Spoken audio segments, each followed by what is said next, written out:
Ashkenazic Jews originated near the Rhine River. They spoke Yiddish, which is a German language that is written using Hebrew letters. The first settlements in Germany that contained a large Jewish population were Speyer, Worms, and Mainz.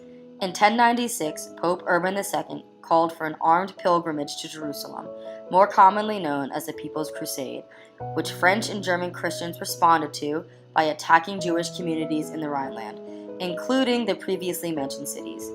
Many of the Jews residing in the cities that were attacked killed their families and themselves to avoid baptism and being killed by Christians. The Frankfurt Ghetto is the primary example of a Jewish ghetto in Germany, which operated from 1462 to 1811. The plot of land designated for the ghetto quickly became overcrowded as the population grew. The residents of the ghetto were forced to build up, so the buildings were mismatched and not very sturdy. The living conditions and overall sanitation in the ghetto were poor and resulted in disease. The Jews living in the ghetto were also isolated from the rest of the city, and most were not allowed out of the ghetto, except to do business. Between the 14th and 17th centuries, there were more than 2,000 Jews in Frankfurt and Hamburg, which were the largest Jewish populations in Germany. The 15th century saw an expulsion of Jews from Germany, which resulted in a large decrease in the Jewish population.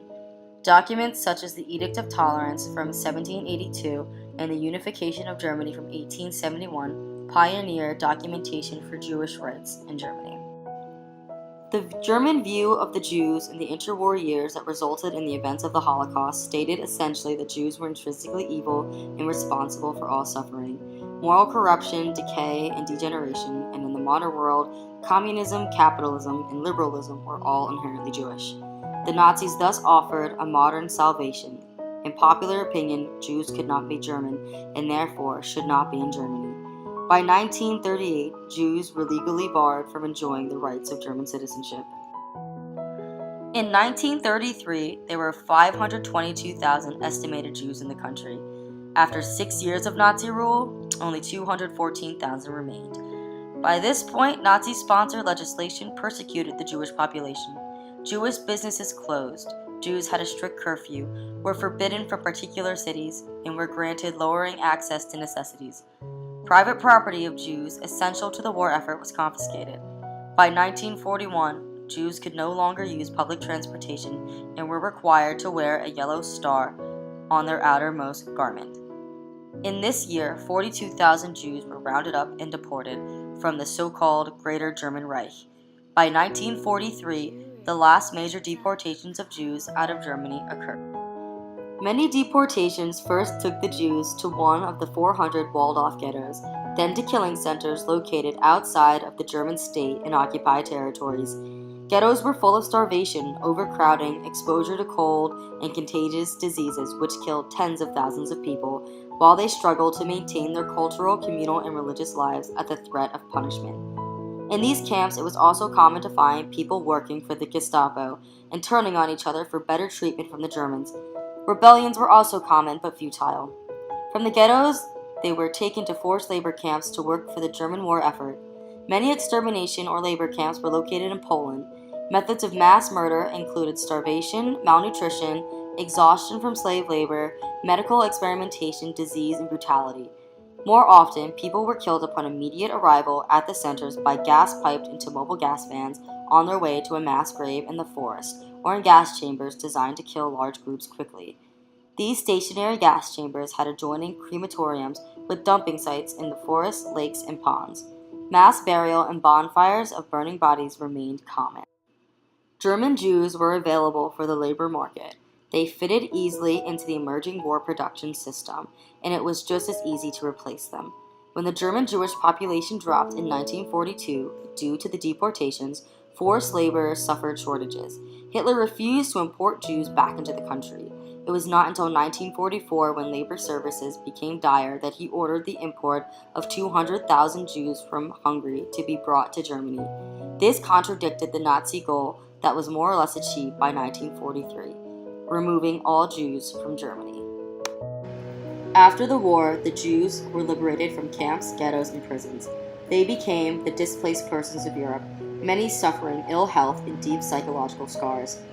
Their numbers, estimated at 7 million, staggers the imagination and presented a serious problem to the Allied occupying forces at the end of the war. Millions of Jews died during the Holocaust, but survivors told their stories to ensure this event would become a part of memory, not only for the Jews, but for the world, creating a chapter in human history that recorded the horrors man is capable of committing for prevention in the future. Joseph Schuster is the head of Germany's Central Council of Jews. He's also a physician in the city of Würzburg in Bavaria. He doesn't think that Jews and Germans are different entities, and he does not like being asked about German-Jewish relations, as it implies a difference.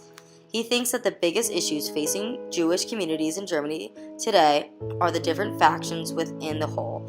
The Orthodox and liberal Jews have disagreements, and he is very pro them coexisting. For example, in Frankfurt, there is a building that houses spaces for both sects. He was born in Haifa, Israel, and moved to Germany when he was 2 years old.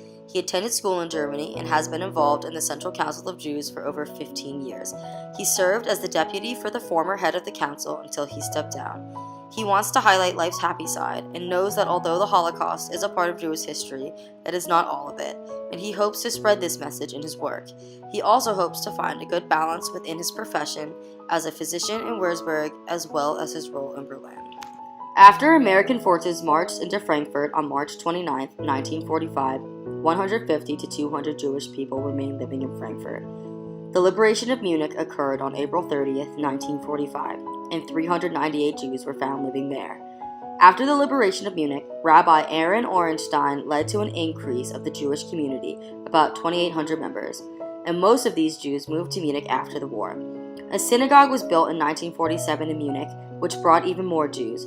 1,400 Jewish people lived in Hamburg in 1946, and over half of these people were over 50 years old. In 1947, 1/3 of the population in Hamburg was Jewish. German Jewish communities in the German Democratic Republic had 1,078 people in 1970 and 372 in 1990. The number of Jewish communities in the Federal Republic decreased from 68 to 64 between 1970 and 1990. Relatively large Jewish communities included West Berlin, Frankfurt, and Munich. In 1976, the newsletter of the Israelite religious community in Württemberg had reported a population of 770 people.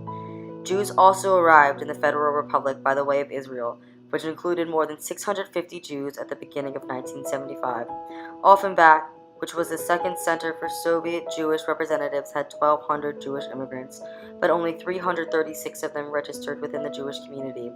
A net flow of immigration occurred from Israel to West Germany. Immigration from countries of the former Soviet Union changed Jewish life in Germany forever.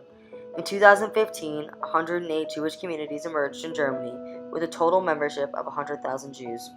There has been a spike in anti-Semitism in Germany. That fact cannot be denied. But it must also be acknowledged that some of this spike coincides with the rising rates of immigration by refugees from the Middle East, where conflicts between those of Jewish and Muslim heritage have been burning for some time. We believe that Jews have a right to claim Europe as their home, like any other person whose people have lived there for generations. They have as much of a right to live as full a life as any other inhabitant of the continent. Sadly, some new members of these European societies seek to disrupt the cooperation and cohabitation that had developed in the post-World War II world, thus making the Jewish communities uneasy and thinking that they must flee again.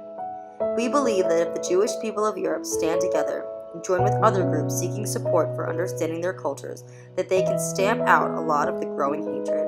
It is important to humanize the people being attacked and to make the world know that they will not keep being bullied from their homes. It is time to unpack the bags, because the Jewish people have a right to exist as much as any other people.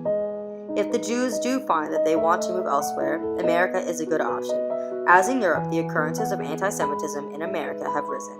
It seems this is unavoidable everywhere that a nation is accepting refugees or large amounts of immigrants who bring their ideologies to their new home.